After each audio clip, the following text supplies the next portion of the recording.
এই নারী কমিশনের নামে যে বেশ্যা কমিশন গঠন করা হয়েছে, নারীকে বেশ্যায় পরিণত করে সেই অধিকারে আমরা বিশ্বাসী না। নারী এবং পুরুষের পায়ের জুতা স্যান্ডেলও সমান হয় না। এই নারীদেরকে তাদের সহ, তাদের দাবি সহ এদের সকলকে ডাস্টবিনে নিক্ষেপ করা হোক।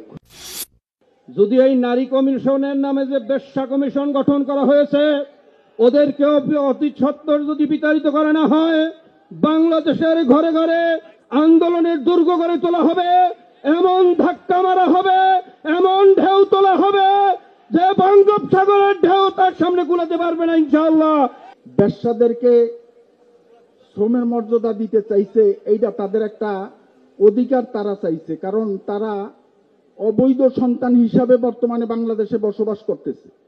তাদের এই অবৈধতা দূর করার জন্য তারা বেশ্যাদেরকে বৈধতা দেওয়ার একটা পথ খুলছে, তাদের বৈধ সন্তান হিসেবে তারা ঘোষিত হওয়ার জন্য।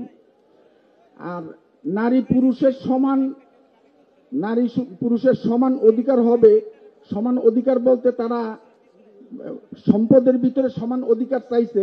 এই সম্পদের ভিতরে সমান অধিকার চাইতে হইলে পুরুষ এবং নারীর আল্লাহ পাক অন্যান্য যেই জিনিসগুলি বেশ কম রাখছে ওগুলির ভিতরে তো সমান হইতে হবে।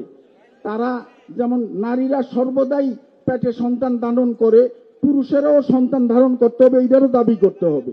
যারা এই দাবি করে তাদেরকে আমরা বলবো যে আপনারাও সন্তান ধারণ করেন।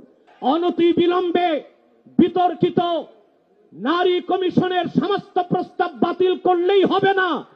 যে নারী নামের হিজড়াগুলোই দুঃসাহস করেছে, গ্রেফতার করে তাদেরকে আইনের আওতায় আনতে হবে। নারী কমিশন করবার জন্য জুলাই বিপ্লবের তরুণরা জীবন দেয় নাই, তারা জীবন দিয়েছিল বাংলাদেশকে ফ্যাসিবাদ মুক্ত করবার জন্য।